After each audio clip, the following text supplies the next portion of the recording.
We will call to order our meeting for the Planning and Zoning Board now for July 23rd. As always, we begin with adopting the agenda. Does anyone have any suggestions or changes to the agenda? If not, would someone give me a motion to adopt? So moved. Is there a second? There's a second. And any discussion? If not, all those in favor say aye. Aye. Any opposed, say no, please. The motion has been adopted. We have two sets of minutes to talk about. The work session on the 18th of June, the regular meeting on the 25th of June. Does anyone have any comments or changes to either set of minutes? If not, I'll take a motion to adopt or to accept both of those in one shot. I'll make a motion to adopt both sets of minutes from June 18th and June the 25th. Do I have a second? Second. All those in favor of approving the minutes for both days, please say aye. Aye. Any opposed, say no. Minutes are approved for both days. Thank you very much. We are on to our first case, which has a public hearing attached. We only have one case of the public hearing. I have a few steps that we're going to go through. I'll mention. Now, the first thing that will happen is the staff will come and brief us on the actual case. They will talk to us for a while, and then afterwards we will open the public hearing once the staff is done, and that will allow our applicant to come in as the first speaker. The applicant has 10 minutes. Once the applicant's done, then it's time for those of you in the audience who wish to speak to us, and there might just be one or two out there for that. If you do want to speak to us, I'd love you to come down on that staircase over there. It gives us an idea when folks are still queued up. Please fill out one of the cards you see behind the chairs up there at that side and hand it to the clerk. Once you give that card to the clerk, please speak at the computer or the podium that does not have a computer monitor on it. The one that has a little timer, little red, green, yellow, and it's green for 4.5 minutes. It is yellow for 30 seconds, and when it's red, your time is up. And I will ask you to wrap it up right then and there. I don't think we have to worry about the concise repetition and have a whole bunch of people lined up. It just doesn't seem to be that big a gallery for that. Once everyone has had their say and there's no one else who wishes to speak to the public hearing, we will then close the case and we will begin to deliberate it here. Have I missed anything? If not, off we go. We will begin with 18 REZ 07. Good evening, Ms. Grannon. Good evening. For your consideration is a request to rezone approximately 19.63 acres located on the north side of Arthur Pierce Road. Subject property is highlighted here in yellow. The current zoning is Wake County R30. Subject property is also not located within the town limits of Cary, and an annexation petition has been submitted and is being evaluated along with the rezoning request. The applicant is proposing transitional residential conditional use. In the transitional residential zoning district, there's a number of uses that are allowed by right and uses allowed with a special use permit. This shows you that the applicant is limiting the uses to detached dwellings, townhomes, and neighborhood recreation, and they have prohibited multiple uses in the TR district. Other zoning conditions include a limit of the density to 3 dwelling units per acre. When this case was first presented to Town Council at a public hearing, the applicant offered a zoning condition that no more than 75% of the units would be townhomes.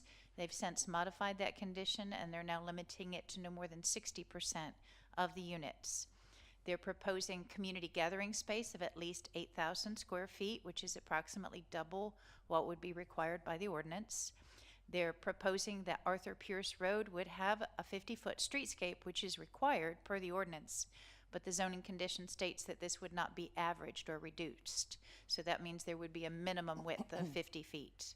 And they've also offered a condition that states that they would not count area and stream buffers toward meeting their lot size requirements or being used to meet setbacks. Since the Town Council public hearing, they've offered some new zoning conditions, which is why you're having a public hearing tonight. They've offered a condition that the dwelling units shall be age restricted, that there shall be no townhomes located adjacent within 75 feet to the Kildare Crossing subdivision, and no lots, either townhomes or detached residential, within 100 feet of specific lots in this Kildare Crossing subdivision. And they've also offered a minimum of 1,000 square feet of open space per dwelling unit, which is double what's required by the land development ordinance. So this is an illustration provided by the applicant that shows where the condition applies that states there shall be no townhomes within 75 feet of these properties highlighted in purple. And then a zoning condition that states that there shall be no lots within 100 feet of the rear property line. So within this area, in this vicinity, no townhomes or detached residential. And then with the previous slide, this is helping indicate that there's not going to be anything other than detached residential behind these properties. According to the growth framework map, the subject property is designated as a suburban neighborhood. There is a stream buffer according to Cary's most recent GIS maps, and field determination of that feature shall be required at the time of development plan review. There is a future greenway trail proposed to bisect the subject property. And the subject property does front Arthur Pierce Road, which is a thoroughfare, and as I mentioned earlier, that is going to require a 50-foot streetscape along Arthur Pierce Road. There's no transit in the immediate vicinity of the subject property. This shows you the notification of property owners within 800 feet of the subject property. Staff has done an analysis of the request and seen that the applicable policies are the Live chapter, in that this provides more housing choices and options in the vicinity. The Engage chapter comes into play because there is a historic structure on the property. And then we evaluated the Shape chapter and looked at whether or not the request was consistent with the future growth framework map and whether or not it made appropriate transitions. With a preliminary analysis, we did see that it does provide more housing options, and it does meet many of the goals of the Live chapter with this new neighborhood and new options. There was some concern about the Shape with the smaller lot size when this was initially presented. We looked at what's the existing site look like today, what are the existing conditions. A large portion of this has been cleared. The town ordinance does have some significant buffer requirements, so a 50-foot streetscape along the thoroughfare, and then if there's townhomes in this vicinity, there's going to be a 40-foot buffer requirement, and the applicants also provided buffer conditions with their application. There was initial concern about historic resources on the subject property because there is a house that was originally constructed in the 1950s and then had additions added onto it in the 1900s. After an evaluation and a site visit with staff and capital area preservation, it was determined that due to the nature of some of the renovations that have occurred on the house, it doesn't rise to a high priority for preservation. It's also pulled up very, very close to Arthur Pierce Road. So once the road is widened to meet town standards, it's not going to be a desirable location either for a residence or for a reuse. There are some options described of ideal ways that maybe some of the materials could be used, but none of those have been offered as zoning conditions. But we did want to point out that staff did not see this as being an area or a structure that needed a fight for preservation due to some of the changes that had occurred. There was a good bit of community feedback that occurred back in April at a neighborhood meeting, discussions about possibly adding a condition to age restrict the property. Citizens wanted to know where the Camp Branch Greenway would be extended on the property.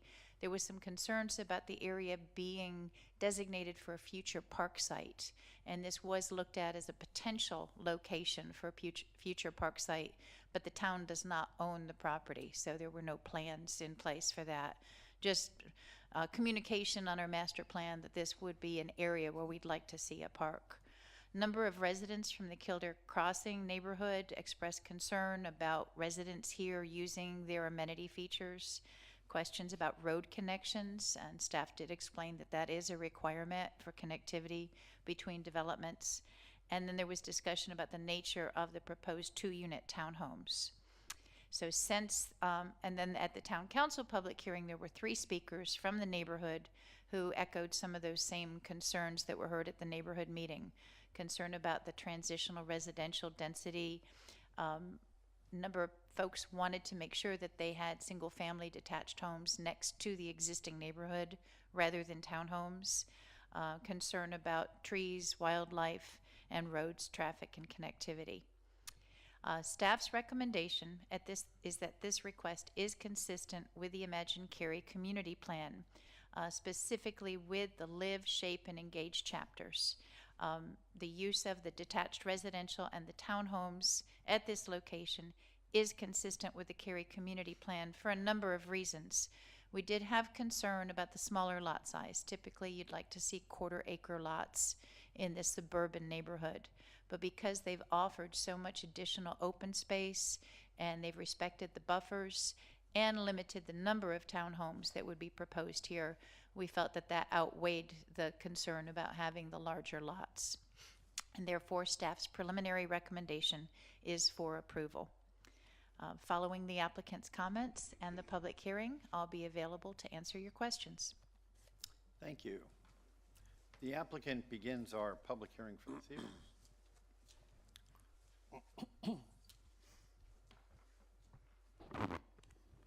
Good evening, Chairman and members of the Planning Board. My name is Glenda Top with Glenda S. Top and Associates, and I'm here tonight on behalf of the applicant, who's also the property owner. I will try to be brief. As staff pointed out, the request is to rezone the property from Wake County R30 to transitional conditional use.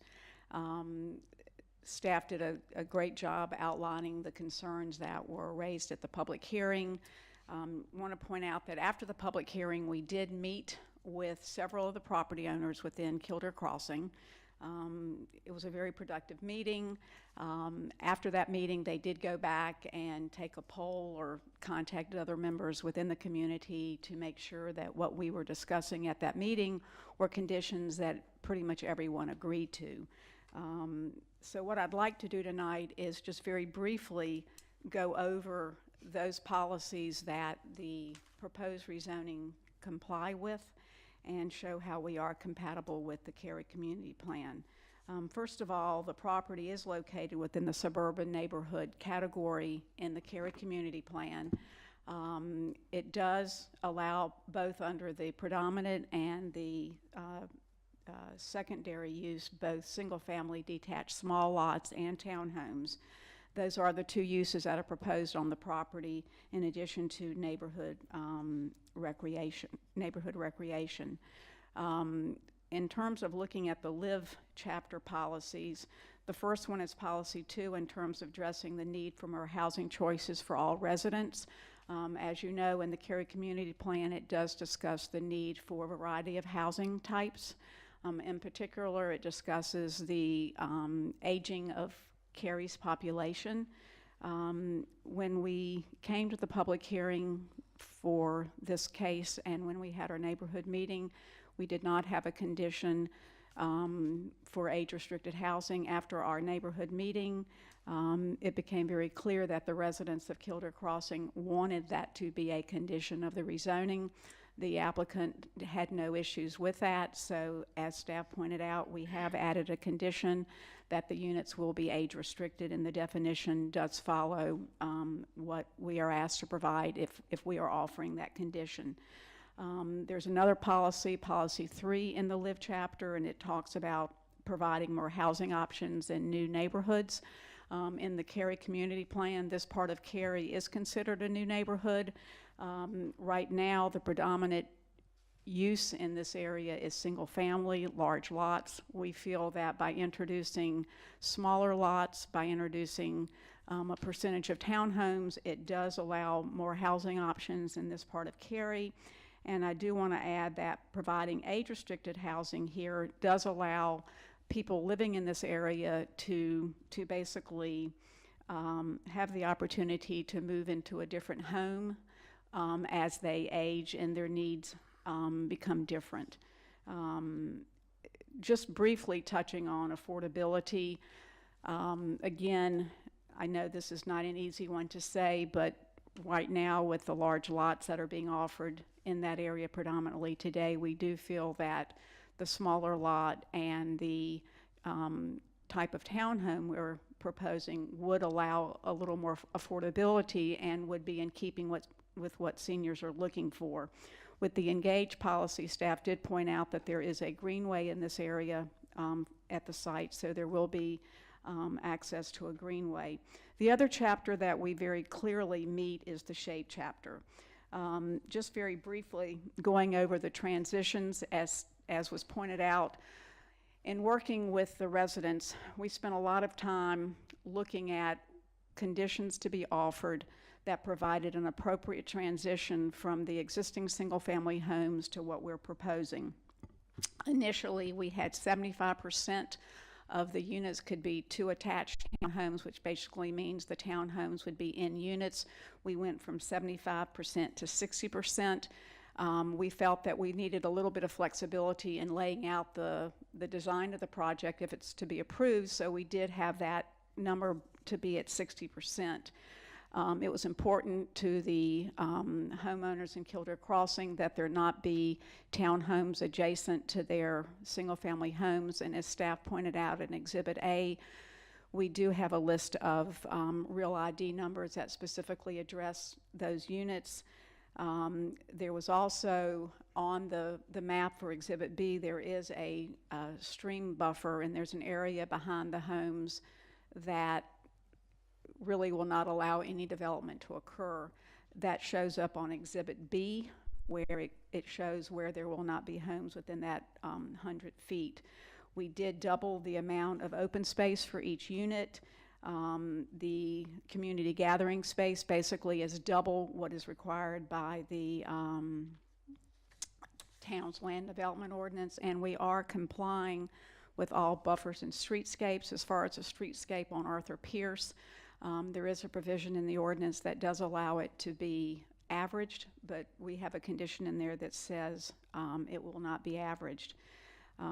Just want to add that the transition will further be smooth as both the single-family detached homes and the proposed townhomes will be a similar height and number of stories as any likely single-family home that would be developed on the property.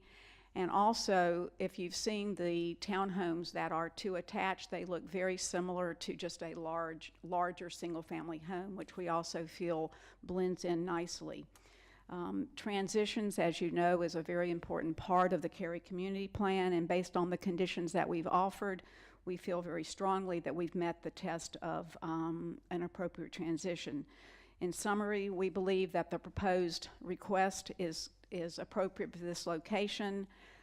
Staff had in their staff report how much land currently is zoned TR and how much land there would be TR if this got approved along with the one across the street.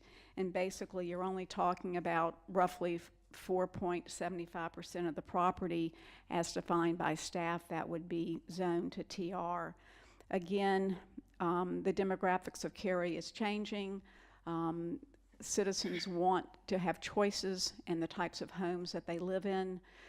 We feel that this rezoning provides that choice. It also addresses the need for senior housing.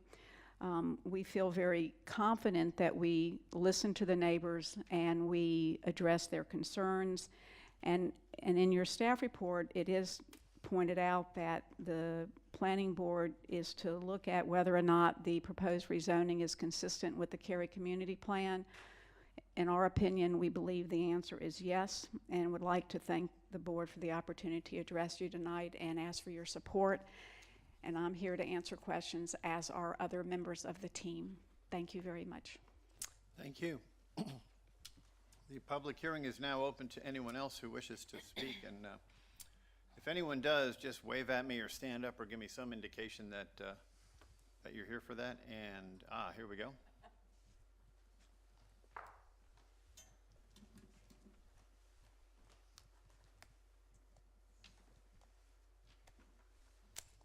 I'm representing some of the members of our community, and we just wanted to say that. Can we start with your name? Oh, sorry, Chopin Patel, Thank you.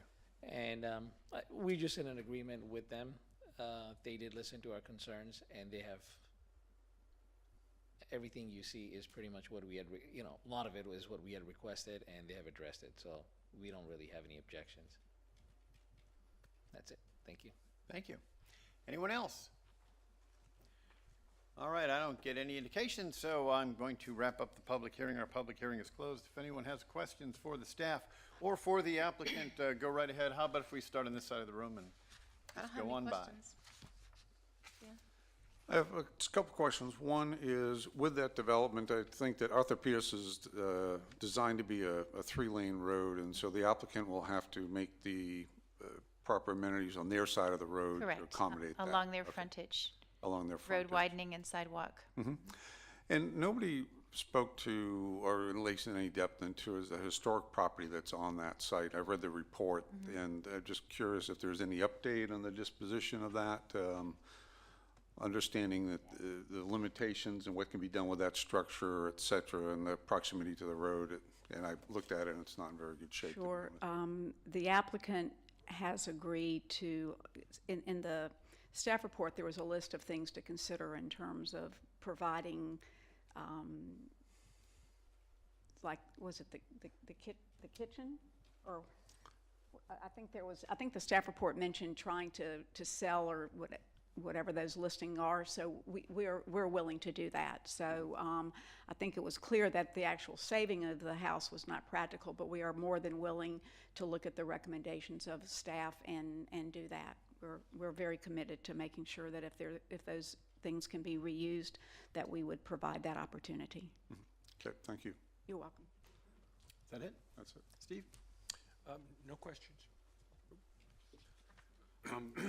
Remind me about the age restriction. I can never keep clear in my mind That would exactly be how that works. at least one resident, 80% of the dwelling units would have at least one resident age 55 and older. Okay. And one other brief, does the change in the number of units do anything about the ratio of units per acre?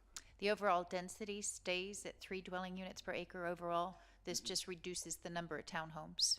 Okay. I don't have any questions. And how many dwelling units total? Total Just dwelling do the units arithmetic, would please. could result in, I want to say 200. See if I can get that for you. Maximum, yeah, three dwelling units per acre in the tract size, then you could have about 58 dwelling units, Of which, again, 60% would be, townhomes. could be up to 60% could be townhomes. Okay. And in the adjacent development just to the south on Arthur Pierce, which has some similarities with regard to age restriction and those sorts of correct. things, is there some intent that these two neighborhoods are somehow integrated? Or No, they are two connected for the separate benefit of the owners, two residents? separate developers. Okay, so there's no linking together for the benefit of neighbors, or that they would share resources or something across the street, or? Nothing documented. Okay. That could always happen. Something could always happen to At that this point, effect, but they're completely independent correct. activities. Okay, that's all. Thank you. Okay. My only question's about the greenway. We saw a couple months ago what happens when you put greenways in zoning conditions, so I'm sure that's not a player, but at what point does that greenway get hardened in? Is It's it a site plan? requirement. So, The easement would be a requirement. Okay. So it's not a zoning condition because they have to grant at least an easement. They've not offered a zoning condition to construct the greenway. That's something that the town would do. There are some cases where an applicant proposes construction of it, but it's not a requirement. is that about the same weight as like a stub for a road where they have to hit a certain spot on the property line to line up with the other planned greenways? Or Sure, is there absolutely. And that's why we flexibility? that's why we do it at the time of development plan, because we Okay. take all that into consideration. And the parks planners will look at, what the existing conditions are when they're reviewing the proposed layout. Great, that's all I had. Any other questions for anybody? No? Anyone have a motion floating around in their head? I could make a motion. Yeah, go ahead. I move that the board forward case number 18REZ07 to town council with recommendation for approval, as it is consistent with the comprehensive plan and all other applicable plans, and is reasonable in the public interest for the reasons discussed. Is there a second? I'll second it. Any further discussion on that? If I read the Cary Community Plan correctly, it actually lists this type of zoning as one that they want to have rezoned. It does fit the live and shape policies. This just seems to fit perfectly for what we're looking for. Any other discussion on that? I was just really impressed that the applicant worked so closely and with the community there, and they just went the extra mile, and I was very impressed by that. I think it's a good fit. Anyone else want to add anything to the discussion for this? Not seeing any high signs coming at me, so would all those in favor say aye? Aye. Any opposed, say no. That motion carries unanimously. Thank you. Thank you. We are finished with our public hearings for this evening. We have two cases, both by Ms. Dry, that have no public hearing. Same rules apply as far as the staff and the applicant. We just don't have the multitudes of folks coming down to speak to us that we had at the last one. So we will begin with 17 REZ 23. Good evening. Good evening. This is a request to rezone 15.94 acres at 7655 Kit Creek Road and 5329 NC 55 Highway. The property is undeveloped. It's at the corner of Kit Creek, Green Level Church Road, and it touches NC 55 on the east. And the current zoning for the site is PDD major. It's within the Village at the Park Plan Development District. And this site is identified as Phase 4B. Phase 4B is shown here on the phasing map for Village at the Park. Current allowed uses include 78,000 square feet of retail, 88,000 square feet of office, a hotel with a 150 room maximum, and 45 multifamily units. The Village at the Park Plan Development District, when it was originally approved, was intended to be a walkable mixed-use community that incorporated retail, office, residential uses in a walkable environment. The limits of the PDD are shown here in yellow. Due to market forces, including nearby retail and office development, the Village at the Park PDD has been amended several times over the past 15 years. And current land uses within the PDD include 2 multifamily developments, a gas station with a convenience store, and an elementary school. And this rezoning is seeking to amend Phase 4B of Village of the Park to allow for a maximum of 300 multifamily dwellings, townhomes, and 15,000 to 19,000 square feet of office and retail use. So along with these proposed uses that I just described, the applicants have also proposed conditions associated with this amendment. First, to limit the building height for the non-residential use to 35 feet and 60 feet for the residential use. They've also proposed several transportation improvements in addition to site improvements directly in front of the site accesses. This includes a northbound left turn lane at NC 55 onto Kit Creek Road, improvements at Green Level Church Road and Wake Road, and Green Level Church Road and Stonewater Glen Lane. And I'd like to note that since when this case was first submitted at the Town Council for a public hearing, they had made changes to add townhomes. They've also added a minimum of 15,000 square feet of office retail. So before it was just a maximum of 19,000 square feet, but they've also added that minimum, so there will be an assurance of a mix of uses on the site. And have also added improvement for that northbound left turn lane on NC 55 and Kit Creek Road. Additionally, they've added requirements that 60% of the multifamily units would be 1-bedroom units, and then along with that, they're proposing a parking ratio of 1.68 spaces per unit. And for the townhomes, a minimum of 50% of those units would have 2-car garages. When staff evaluated the case using the Imagine Cary community plan, it's noted that the site's within the mixed neighborhood development category of the future growth framework map. And this is intended to accommodate housing within 2 miles of the Research Triangle Park. And the types of housing that should be within the mixed neighborhood should include a substantial variety of both housing types and densities, and should include single-family detached, townhomes, and multifamily housing. Applicable policies with the rezoning come from the Live, Work, and Shave chapter. And when we look at the Live chapter, we analyze the case using policies that call for expanding housing choices and also providing a variety of housing options. When staff looked at the Work chapter, staff notes that future residents and workers at this location may enjoy a quality of life benefit of being able to live close to the Research Triangle Park. When we look at Policy 8, this speaks to ensuring adequate land available for employment uses. It's noted that the current uses allowed in Track 4B which are office, retail, and hotel, as well as multifamily uses, would be reduced to a combined office retail maximum of 19,000 square feet. When we look at the town's GIS maps, it is noted that the site does have several site constraints. First, there are stream buffers that impact the site. You can see there's some partially bisecting the site and then to the south. In addition to that, the site is impacted by a natural gas line easement that traverses the site. You can see the easement here in pink.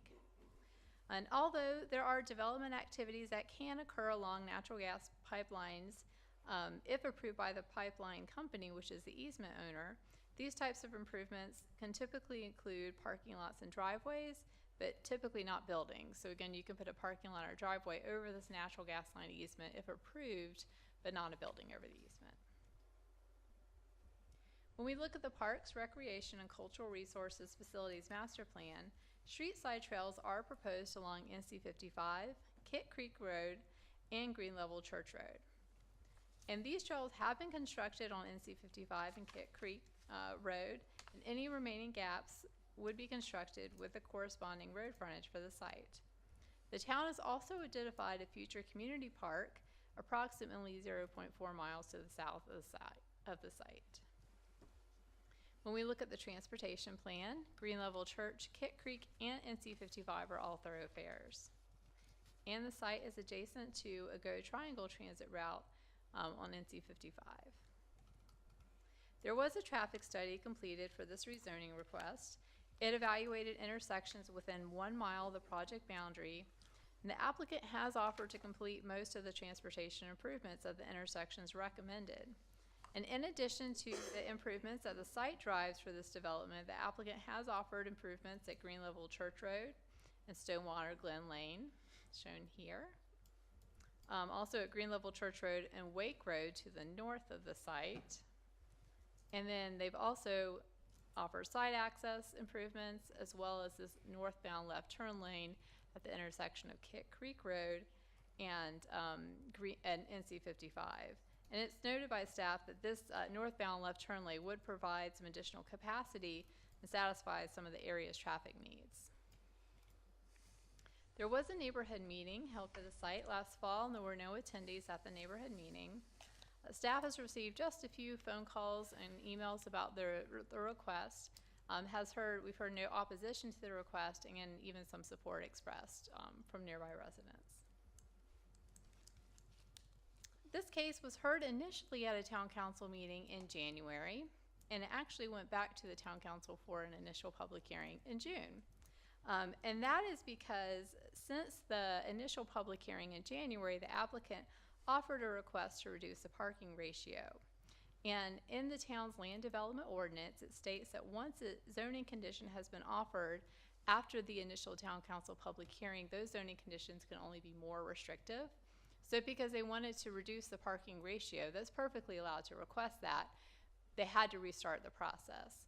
So again, that's why they had an initial public hearing again in June, was because they added that parking reduction. And so now you're seeing it after that second initial town council public hearing. There were no speakers at either of the public hearings other than the applicant. At the public hearing in June, there was some questions about whether the height restrictions that are proposed for the site, how it would apply if it was a mixed-use scenario.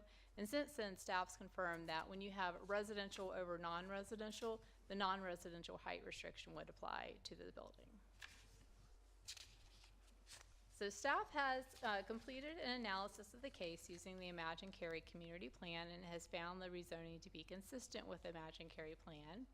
We found that policies from the Live, Work, Shape, and Move chapters were applicable, and this site is within the mixed neighborhood designation, which does call for a substantial variety in housing types, unit sizes, lot sizes, and densities. And the use of multifamily as well as office and retail at this location would be consistent with the Imagine Cary Community Plan. So therefore, staff's preliminary recommendation is for approval. The applicant is here to share comments, and following that, staff will be available for questions. Thank you. Thank you. The applicant's welcome to come forward. Good evening, Mr. Chair, members of the Planning Board. Jason Barron with Morningstar Law Group here on behalf of the applicant. We agree with staff's conclusion on compliance with the Cary Community Plan, and so I'm not going to jump through a lot of hoops associated with that. I want to touch on a couple things relative to this development and the multifamily use in general, as well as the transportation commitments that have been made. First, in addition, this is a first for me. I was surprised when nobody showed up at our neighborhood meeting. That's hard to do in the town of Cary. I mean, people just are interested in what's going on and they'll show up. And then we went to our first public hearing and nobody showed up to speak on the case.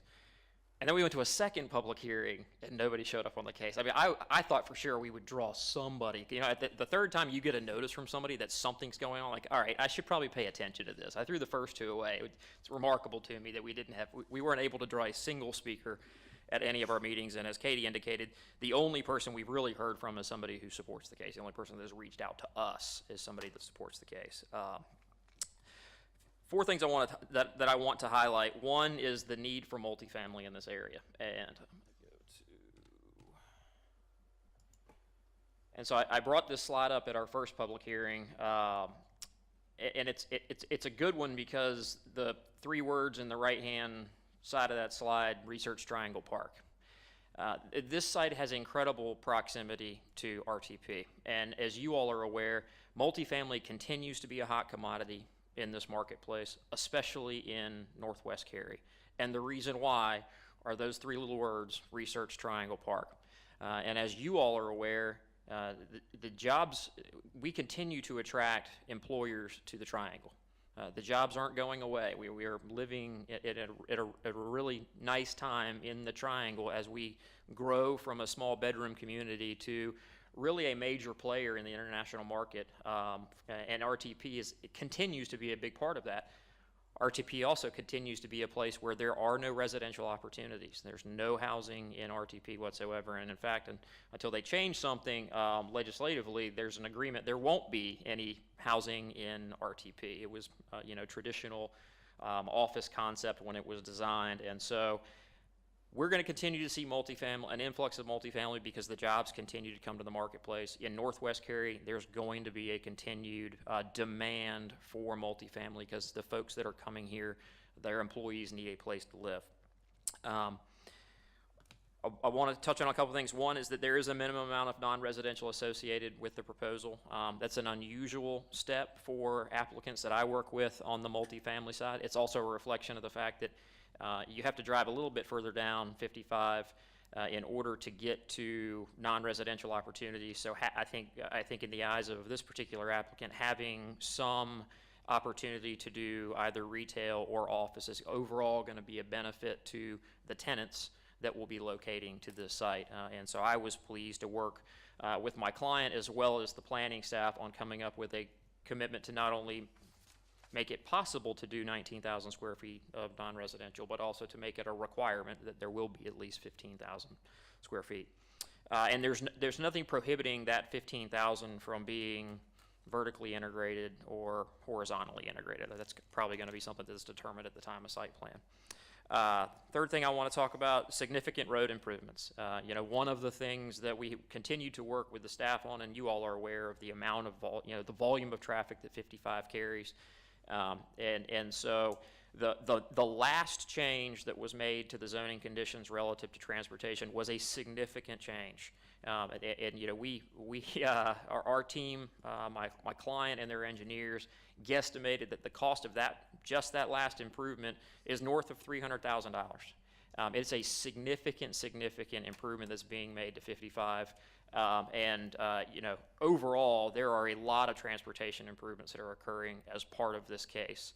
I know you all, especially in Northwest Cary, you see a lot of cases come along that trigger a lot of road improvements that applicants say, those shouldn't be mine. In those cases, they're right. They shouldn't be theirs because they're generating a small amount of traffic as compared to the amount that's already there. I'm pleased that my client is able to provide the number of transportation improvements. It makes it a better project and certainly positions us to be able to say that this project will do no harm. They're carrying their portion of the water as it relates to making sure that transportation network is being addressed. And lastly, I want to talk briefly about the parking reduction. The justification for that is that commitment that at least 60% of the units, a minimum of 60% of the units are going to be one-bedroom units. And so I just want you all to be aware, from a parking standpoint, that parking reduction is a product of market realities, and that is who wants to live in a location like this in close proximity to RTP, and the majority of the folks that will be living there would be living in one-bedroom units. And so with that, again, we agree with the staff's conclusion on compliance with the Cary Community Plan. We're here to answer any questions that you all might have, and we respectfully request you all support of the case. Thank you. Thank you. So I'll start on this side now for questions of the staff or the applicant. We have none. None. Joe? I don't have any. Nope. Wow, you're going to make me feel bad here. Just a general question for the, and maybe it's too early. We don't know this. Is the office and the residential going to be separate?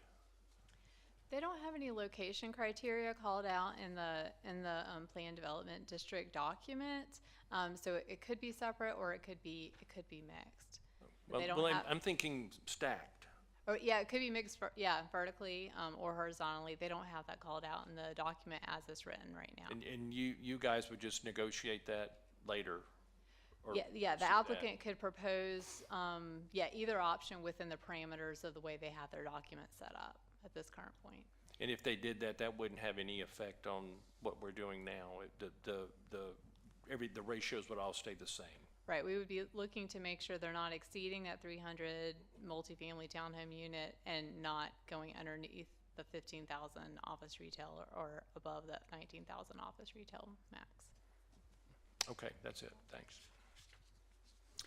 I have a couple questions. One for the applicant. The multifamily, is that all market rate? It tended to be market rate development? It is. It is, okay. Thanks. I guess for the staff, any conversations or thoughts on the impact that may have on the school across the street? Is there a discussion with the school department? I appreciated the one-bedroom apartment. I know that had almost no impact, but then I was thinking about the townhomes, and I know there's already 700 apartments already there, so they've already felt that impact. So I just was just curious. I'm not aware of any as part of this process. Okay, all right, thanks. I had the same concern about the elementary school and the traffic there. But outside that, I know you guys are shocked that I don't have more to say about this. So. I don't have any other questions. Could I, Sure. again, based on a question or two, prompted a thought, for the applicant, I'm curious about something. So you're representing the developer who had developed this whole PDD originally, or is the developer applicant for this particular site not connected to what happened in the past? Oh, connected to what happened in the past. It is connected? Yep. Okay. So what's prompted the change? Because there seemed to have been a pretty good story with regard to the PDD overall, with having that mixed usability amongst those apartments and townhomes and so forth, and to the north. What's prompted the change in that idea, which looked pretty strong? Yeah. Helped get it justified clearly at the beginning. Right. To now say, no, we don't want the mixed use. We want to do just more multifamily. What prompted the change? Probably the easiest answer is market forces. And I'll address the lowest hanging fruit, retail. Brick and mortar retail is slowing down substantially. I mean, you're just seeing a lot less brick and mortar retail. There's also Parkside Town Commons, not far from this site, that has a tremendous amount of retail. They've already built a fair amount of retail that is yet to be tenanted. And so from a retail standpoint, in addition to brick and mortar shrinking, there's kind of a vacuum that's been created that's sucking up the retail opportunities, and it should be located at Parkside Town Commons. On the office side, again, employers are, generally speaking, looking for the 100 when the Highwoodses of the world go into a site to build a site, they're looking to do 120, 150,000 square foot office buildings. It's 25,000 square foot plate, generally speaking, 4 to 5 stories. That's what they're looking to do. RTP is right across the street, and so I think that from a marketability standpoint, from an ability to compete with RTP has name brand with it. And so I think the market throughout the course of time, and again, it's entitled for office, it's entitled for retail. If those opportunities were there, I think they would have come to fruition by now. Got it. But there's certainly other kind of office situations than Sure. the big offices across the street in RTP. You know, the doctor, the dentist, the bank, the insurance agent, all those sorts of things are usually looking for a smaller footprint. Understood. Seemed like they could have certainly fit there, and restaurants and retail, perhaps Parkside Town Common has certainly been a competitive factor there. I appreciate that, but it still seems as if there's going to be a lot more housing built here. And that original plan of, you're basically taking away 90% of the original plan's retail and office with this change here. Yep. And that's not likely to come back in any other developments that are going to occur here because of the interest in housing over and over. That's right. So, Well, and I think that the point you made with respect to, you know, doctor's offices and things of that nature, I think that's part of the calculus that my client was considering when they agreed to make the commitment to provide for a minimum amount of non-residential. I mean, those are much smaller footprints. I mean, those, you know, doctor's office, the insurance place, I mean, those are, you can squeeze a lot more of those uses into a much smaller footprint and still achieve those type of uses. and the hotel goes away as well. Correct. Okay, thank you, that's all. Yep. Are there any other questions for the applicant or the staff? Does anyone have a motion? I could make a motion. I move that the board forward case number 17 REZ 33 to town council with a I recommendation. believe it's 23. Oh, sorry, 23, my bad, excuse me. 17 REZ 23 to town council with a recommendation for approval as it is consistent with the comprehensive plan and all other applicable plans and is reasonable in the public interest for the reasons discussed. I'll second it. Any other discussion? To me, I mean, if you look at the live and work, I think it clearly fits that. It does have some commercial component to it. You know, I'm really swayed by the, you know, Parkside Commons is close to this. You've got major employer, you know, Kit Creek there's a major employer literally across the street from there. And if there's other developments come in, I do see this being snapped up. I mean, the only concern I had, and it's very small, is we're getting a lot of requests, I've noticed, to reduce parking. And while I don't think it's a big deal for that, it's just interesting that we've gotten a lot. It's not enough to make me not want to support it, but we are seeing a lot of that lately. Sure, anything to add? I think that this proposal makes sense in this area. It's close to Parkside, it's close to RTP. I know a lot of people that live in the neighborhoods that are surrounding that, and we're looking for more of a retail. I think there's, besides the Sheets that's on the corner there that was marked, there aren't any other gas stations in that area, so I know a lot of us are looking for something like that. So I just think that this offers a lot of amenities that the neighborhood is looking for. And that's probably why you didn't have anybody object at the meetings. Any other comments, discussion on this? I would just comment, it just seems adaptive to me. I mean, the plan came in, it's been 18, 19 years or something since it originally came in, and it's an adaptation to changing circumstances, and I think that's what we're all about. So I'm comfortable with it, particularly because of its so close to RTP.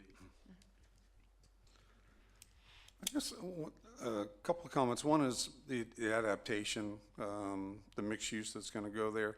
There's two things that really concern me about this. I don't know if it's enough to make me vote against it, but one is we're adding, I know maybe it's the straw that's breaking the camel's back, but 300 more units of housing across the street from an elementary school, and having been here for 30 years and 5 kids through public schools, a little concerned that we have that happening and then we have school, but we're not connecting whether there's an impact or not. And that's just, I'll just make that as a comment that we're still kind of the same place we were, it seems like 25 years ago. The other thing is, it's kind of the same thing with the other case. I'll just put this out there, is when we look at the live policies, I think it's great that we're expanding housing options and adding more variety.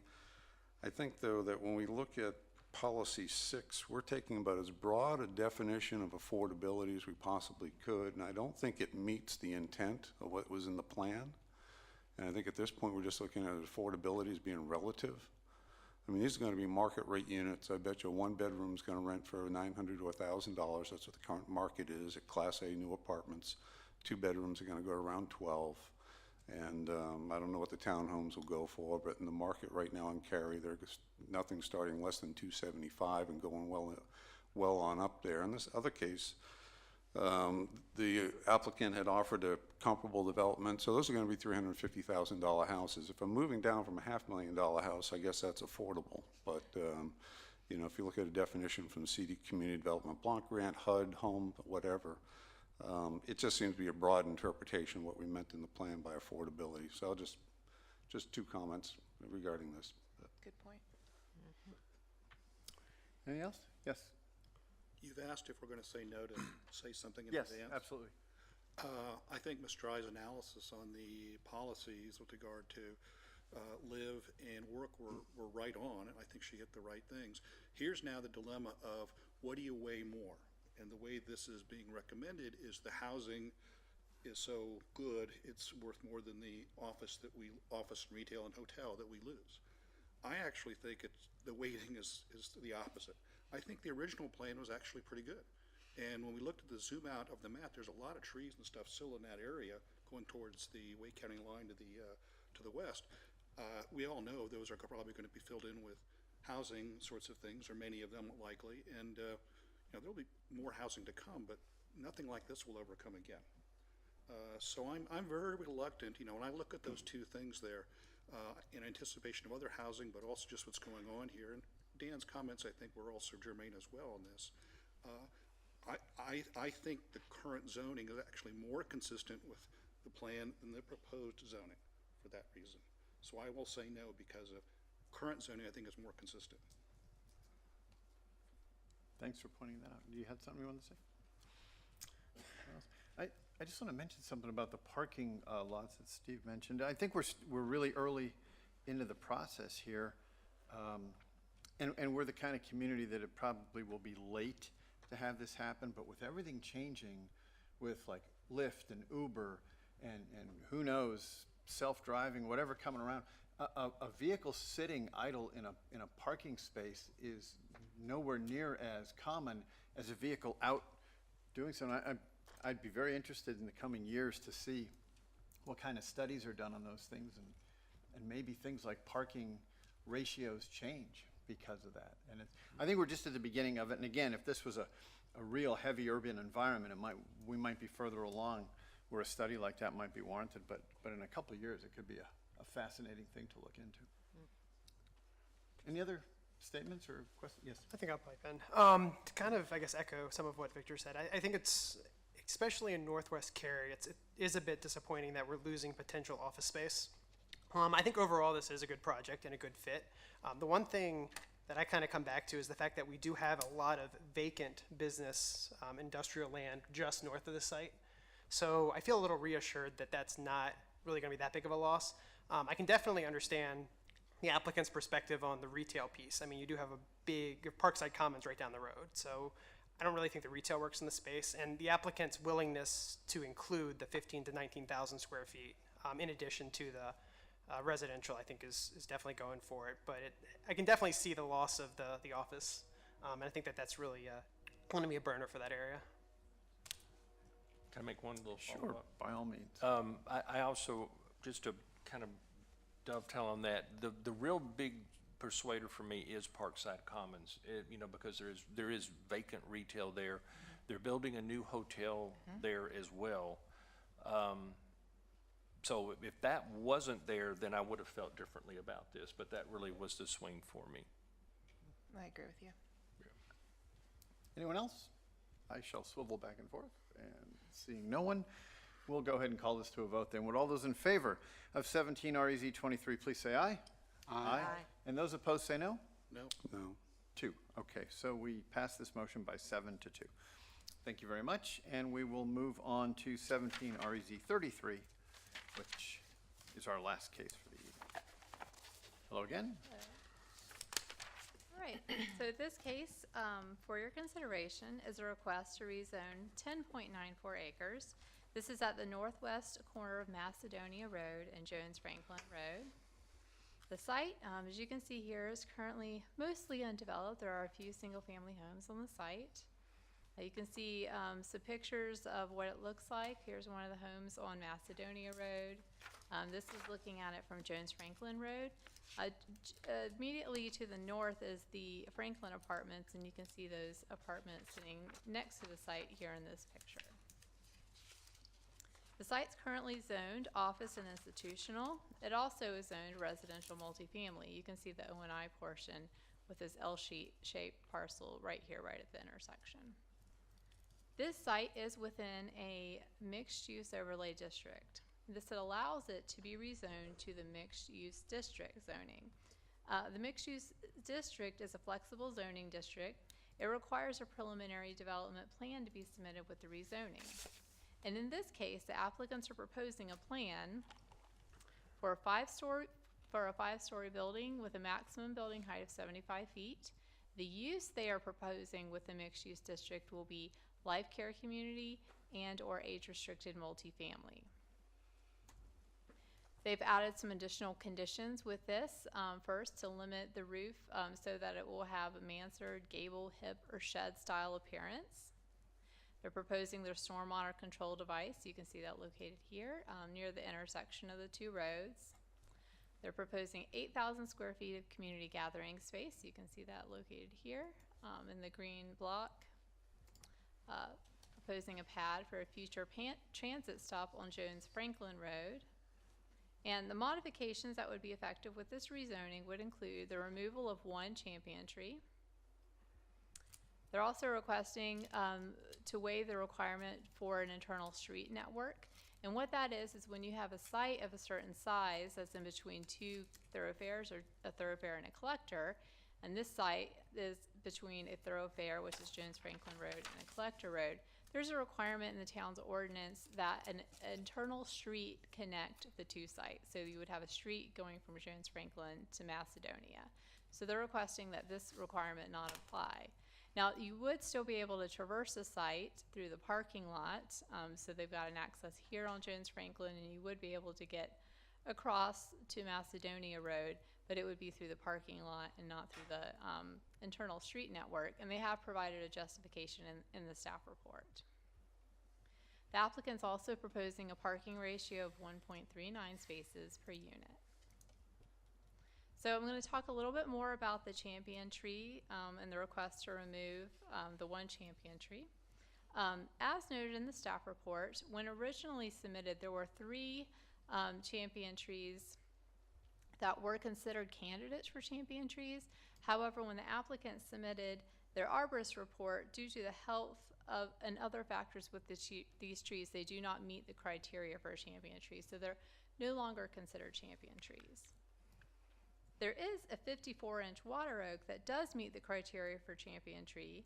However, the applicant has requested a council modification to remove this tree, and they have submitted 2 arborist reports detailing concerns with the health of the tree. Staff believes that the tree does meet the LDO requirements for a champion tree. However, at the same time, we acknowledge the applicant's concerns and believe that on balance, it is appropriate to approve a modification to remove this tree and provide replacements in accordance with the Town of Cary's land development ordinance. Staff evaluated the case using the Imagine Cary Community Plan, and a preliminary analysis finds that the site's located within a destination center within the Town of Cary. And destination centers should be the town's premier mixed-use locations. I should also note that this site is at the edge of the destination center. The properties that are across the street to the south are within Raleigh's planning jurisdiction. And the City of Raleigh's future land use map designates this area for residential development. When we look at opportunities for nearby office and retail, since it's located in a destination center, you can see the site is close proximity to office and shopping for the nearby Crossroads shopping area. According to the town of Cary's GIS maps, it doesn't appear that the site is impacted by stream buffers. However, field determination of that will occur at the time of plan review. When we look at the park, recreation, and cultural resources facilities master plan, there is a future street side trail which would be located adjacent to the site to the north. And as I noted earlier, when we look at the transportation plan, Macedonia Road is a collector and Jones Franklin Road is a thoroughfare. There was a neighborhood meeting held for the site, and there were no attendees other than the applicant at the neighborhood meeting. Staff has received just a few phone calls and emails with the project, but has heard no opposition expressed to date. The case went to a public hearing in June, and there were no speakers other than the applicant's representatives, which included their rezoning representative, as well as their arborist to talk to the trees on the site. There was some council feedback at the public hearing. First, there was some questions about whether or not additional multifamily at this location would be appropriate given multifamily area uses within the area. There's also some questions about their request to remove the requirement for their internal street network, as well as questions regarding access to the site. And so as a follow-up to the question from council in regards to access to the site, I wanted to talk a little bit more about the site proposed access in relationship to driveways across the street from an existing business. So the proposed site access on Jones Franklin Road is proposed for full movement access. It does meet the town's corner clearance requirements from the intersection, meaning this intersection down here. There is a median on Jones Franklin Road. This restricts the driveway for the auto sales business, which is to the south. And you can see the median is about 80 feet long, shown here. You can see the median as well here. So it restricts this access to a right-in, right-out. Their northern entrance, located here, is a full movement entrance. And at the time of development plan, the applicant will need to get a driveway permit from NCDOT, meaning this applicant up here to the north. And depending on any known traffic issues in the vicinity, NCDOT could require that the applicant modify their entrance to a right-in, right-out. And that may include extending the median, but we just don't know until they get to the time of development plan review when they're going through the driveway permit process. We also looked at the amount of multifamily in the area. Town staff put together this map, which shows a 1 mile radius from the site. So when we look at this map, the site is located right in this area where my mouse is. This map shows multifamily, townhomes, and single-family homes. So the properties in red represent multifamily, properties in pink represent townhome properties, and the properties in the light blue represent single-family properties. And so within this 1 mile radius, there are approximately 7,000 multifamily units, and there are approximately 5,000 single-family homes and 1,300 townhomes. And I should note that this 1 mile radius includes not only Cary's jurisdiction, but Raleigh's jurisdiction as well, as you can see, up here to the north, as well as over here to the east. So staff's completed its preliminary evaluation using the Imagine Cary community plan and does find the request to be consistent with the Imagine Cary plan. We note that the site's within a destination center, and destination centers are intended to contain the greatest variety of development intensities and can be regional destinations. And the proposal is for age-restricted multifamily and/or life care community. And the location is within close proximity to retail and office uses. They've also proposed to prepare the site for a future transit stop. So staff's preliminary recommendation is for approval. So this concludes staff's presentation. The applicant is here to share comments. Following that, staff will be available for questions. Thank you. Thank you.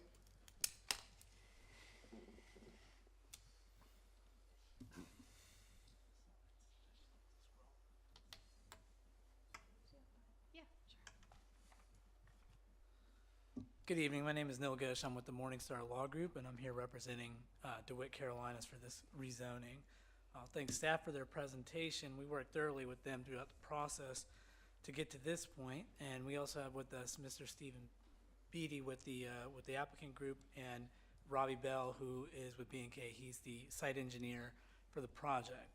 So staff mentioned the rezoning would allow us to build up to 250 units, but the use was a little tricky. DeWitt would like to build what I think is commonly called a congregate care facility, but the Cary LDO doesn't have this as a defined use. So we worked with staff to figure out what would be a better definition within the framework of the LDO. And we came up with life care community or age-restricted multifamily, which is why the request is for both.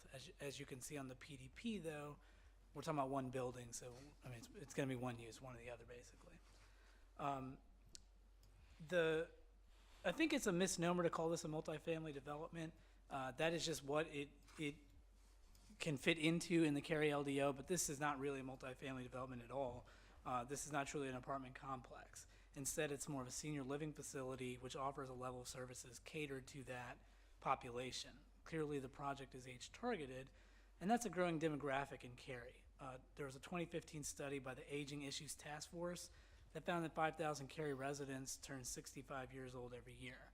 Now, at that time, the study found that there was a lot of great service and the town was serving that population fairly well, but also found that there wasn't a whole lot in the pipeline as far as adequate housing for seniors.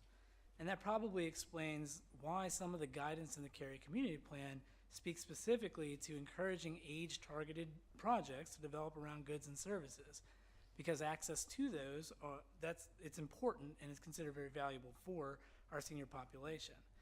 I think too often you see a lot of new development that is catered towards millennials, but there is a growing population in Cary that in the senior population that cannot go ignored. This area is saturated with retail type uses. I'm sure you're all familiar with Crossroads and Tryon Village, and they're less than half a mile away. And it's actually that proximity of this site to those retail areas that makes it an ideal location for senior housing. It probably makes it an ideal location for any kind of living, but this project is prioritizing senior living. Within the overall destination center, this site is on the outer edge, and generally speaking, there is a good mix of uses within the destination center. The overall destination center features plenty of retail, but it also has a lot of office and many residential units. Now, if you're not familiar, Epic Games, their office building, I believe it's maybe under this O. It's right in this area. It might be right here.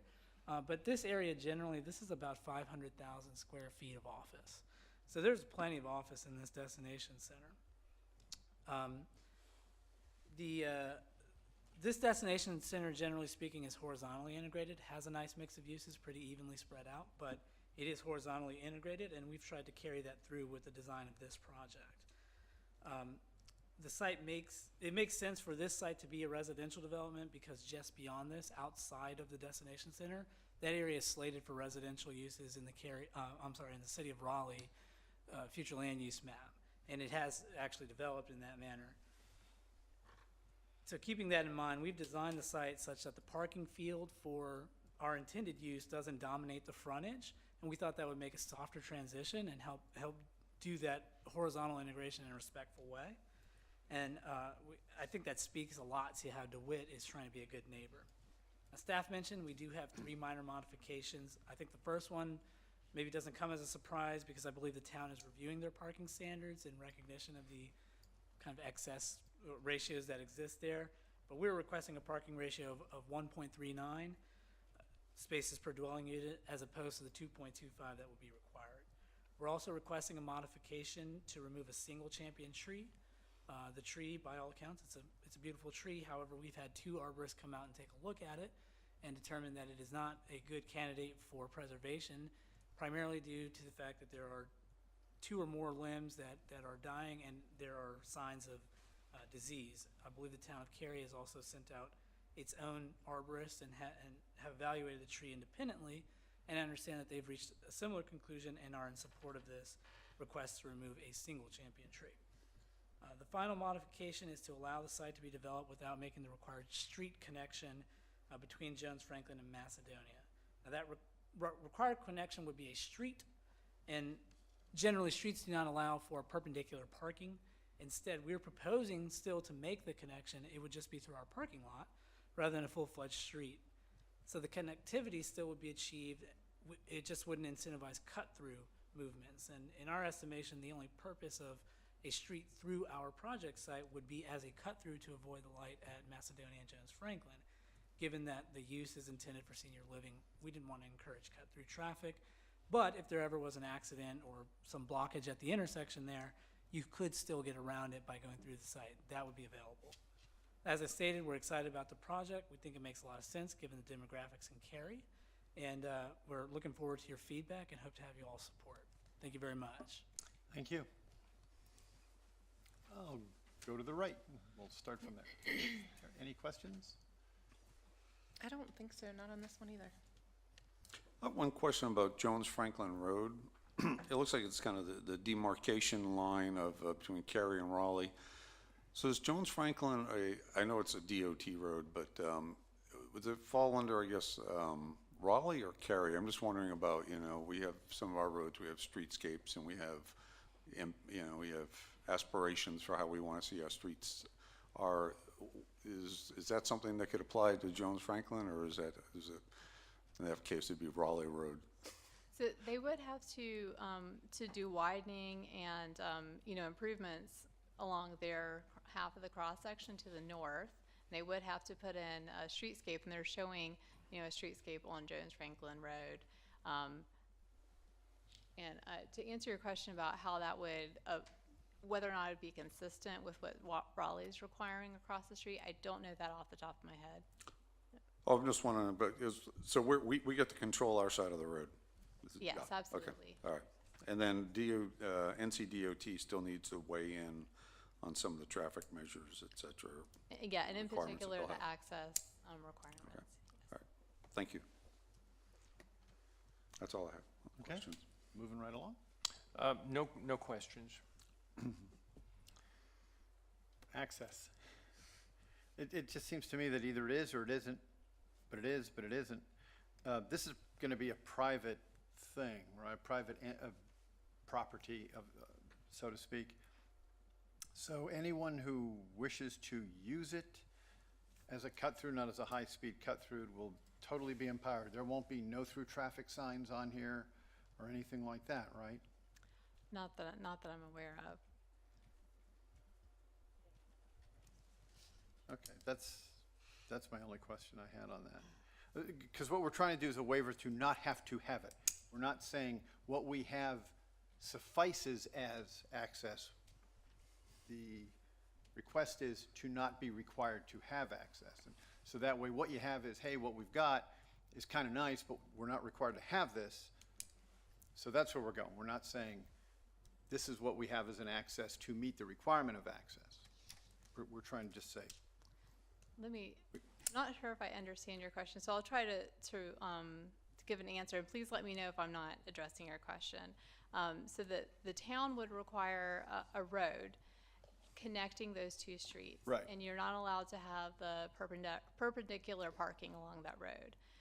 So the applicant is proposing to only have perpendicular parking along that access path that'll connect the two roads.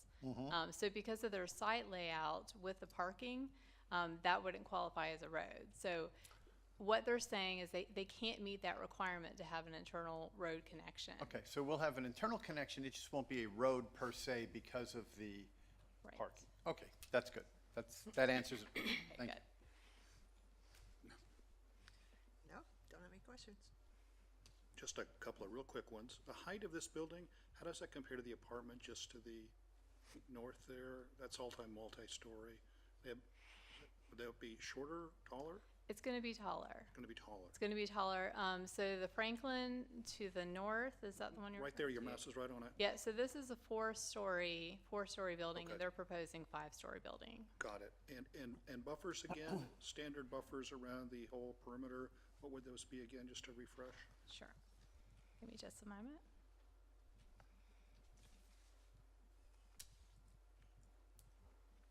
They're proposing a 40-foot type A buffer along this property line here. A 20-foot buffer along this property line adjacent to the Franklin, and a 50-foot streetscape along Jones Franklin Road, and a 30-foot streetscape along Macedonia. And I'll say that these streetscapes are consistent with the requirements of the town ordinance. And all of those would be the type A or opaque, or where the Yes. terminology is, it's consistent with that. Yes, all of them with the exception of the 20-foot buffer along here, but it does note that there's an existing buffer already in place from the Franklin, so there'll be a buffer back to a buffer with, you know, additional vegetation backing up to each other. Okay, and then just a final question on the age restriction. So, given what the applicant described, you know, our common age restriction is that, you know, 80% of the dwelling units need to have someone 55 or older. Is this plan and proposing that we're going to have 100% that are 55 or older, or is there going to still be a possibility of up to 20% could be folks who don't have any age situation living in this 5-story building? No, they're proposing that they used to be either age restricted or life care community. If they use the age restricted multifamily, then it would be 80% of the units would have at least one person 55 or older. If they choose to develop as a life care community, that's actually a separate use in the town of Cary's ordinance.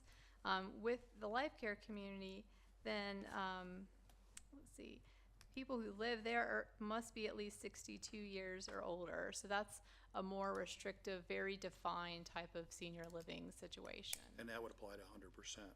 Mm-hmm.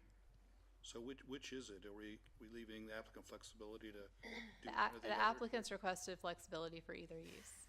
So at some point down the road, based on the flexibility the applicant will have here, it could conceivably be that up to 20% of the units, taking the lesser restriction, That's correct. could be non-age oriented, over 55, if you will. Yes. Okay, and with the zoning discussion we're having right now, there's no way to control or limit that from occurring at this point. Unless the applicant chose to modify their zoning condition. All right, I understand. Thank you. Anything else? I'm good. Any other questions this way or that way? Anyone have a motion? I'll make a motion.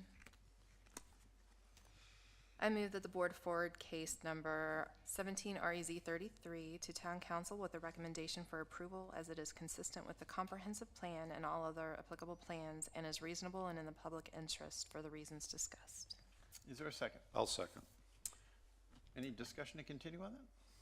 I think this is a perfect place for something like this. I'm a supporter of having senior housing and affordable housing close to destination centers because it's close to retail, it's close to the amenities that those folks would need.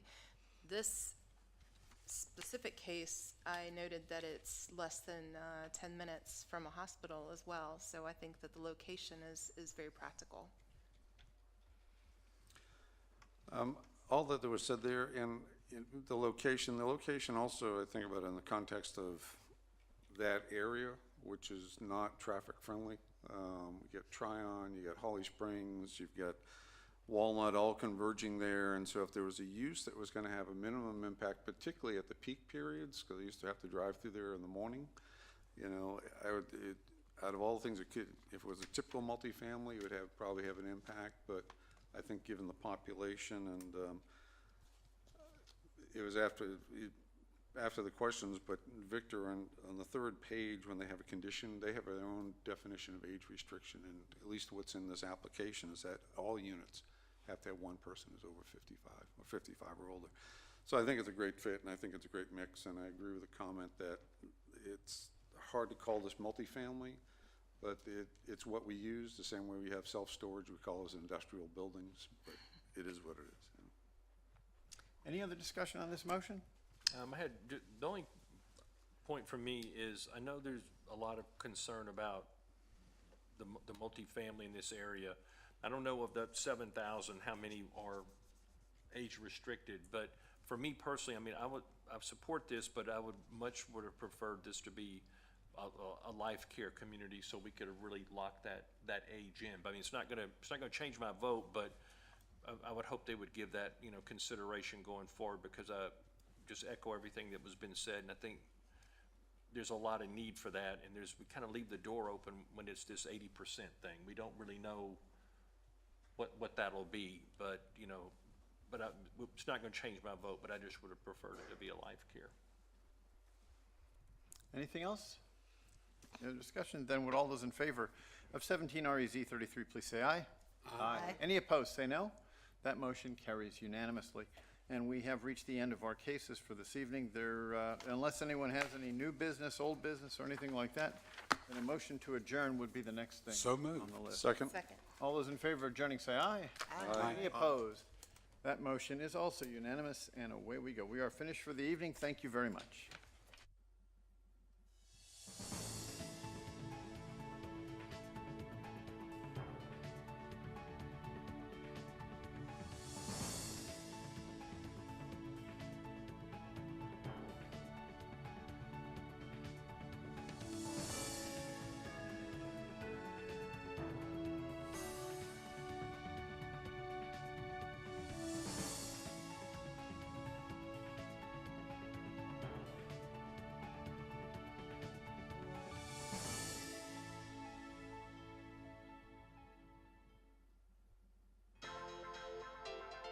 This has been a production of Cary TV.